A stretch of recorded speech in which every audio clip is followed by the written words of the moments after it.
क्या आप जानते हैं कि युधिष्ठिर को पूर्ण आभास था कि कलयुग में क्या होगा? पांडवों का अज्ञातवास समाप्त होने में कुछ समय शेष रह गया था। पांचों पांडव एवं द्रौपदी जंगल में छुपने का स्थान ढूंढ रहे थे। उधर शनिदेव की आकाशमंडल से पांडवों पर नजर पड़ी। शनिदेव के मन विचार आया कि इन पांच में बुद्धिमान कौन है, परीक्षा ली जाए। शनिदेव ने एक माया का महल बनाया। कई योजन दूरी में उस महल के चार कोने थे, पूरब, पश्चिम, उत्तर, दक्षिण।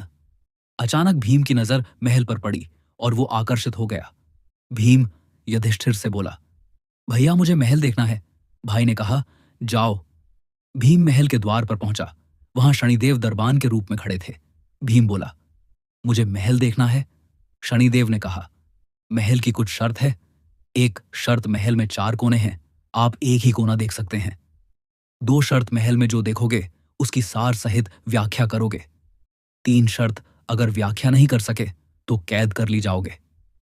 भीम ने कहा, मैं स्वीकार करता हूं, ऐसा ही होगा। और वह महल के पूर्व छोर की ओर गया। वहां जाकर उसने अद्भुत पशु पक्षी और फूलों एवं फलों से लदे वृक्षों का नजारा देखा।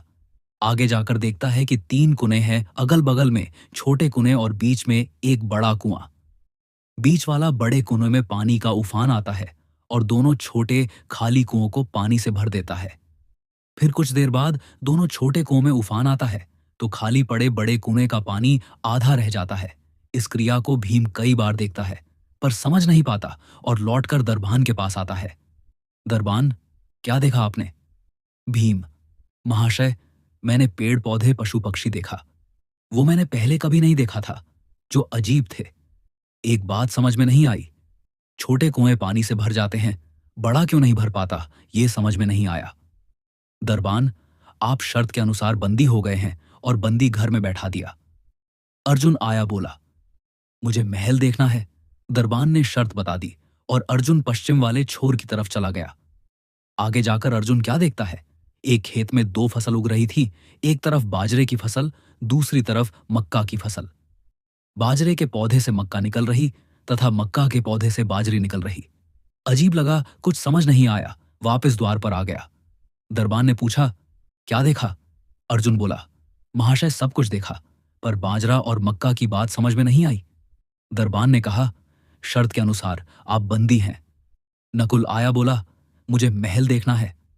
फिर वह उत्तर दिशा की ओर गया।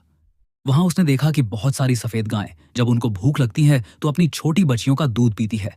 उसे कुछ समझ नहीं आया। द्वार पर आया। दरबान ने पूछा, क्या देखा? नकुल बोला, महाशय गाय बच्चियों का दूध पीती है। यह समझ नहीं आया, तब उसे भी बंदी बना लिया।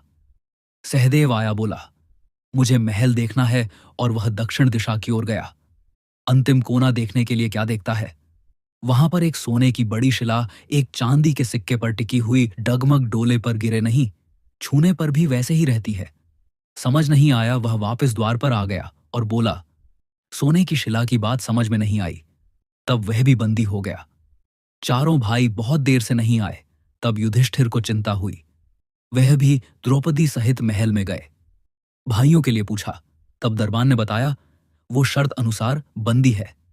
युधिष्ठिर बोला, भीम, तुमने क्या देखा? भीम ने कुनई के बारे में बताया। तब युधिष्ठिर ने कहा, यह कलयुग में होने वाला है। एक बाप दो बेटों का पेट तो भर देगा, परंतु दो बेटे मिलकर एक बाप का पेट नहीं भर पाएंगे। भीम को छोड़ दिया। अर्जुन से पूछा, तुमने क्या देखा? उसने फसल के बारे में बताया। युधिष्ठिर ने कहा, यह भी कलयुग में होने वाला है। वंश परिवर्तन अर्थात ब्राह्मण के घर, शूद्र की लड़की और शूद्र के घर, बनिए की लड़की ब्याही जाएंगी। अर्जुन भी छूट गया। नकुल से पूछा, तुमने क्या देखा? तब उसने गाय का वृतांत बताया। तब युधिष्ठिर ने कहा, कलयुग में माताएं अपनी बेटियों के घर में पलेंगी, बेटी का दाना खाएंगी और बेटे सेवा नहीं करेंगे। तब नकुल भी छूट गया। सहदेव से पूछा, तुमने क्या देखा? उसने सोने की शिला का वृतांत बताया। तब युधिष्ठिर बोले, कलयुग में पाप धर्म को दबाता रहेगा, परंतु धर्म फिर भी जिंदा रहेगा, खत्म नहीं होगा। आज के कलयुग में यह सारी बातें सच साबित हो रही हैं।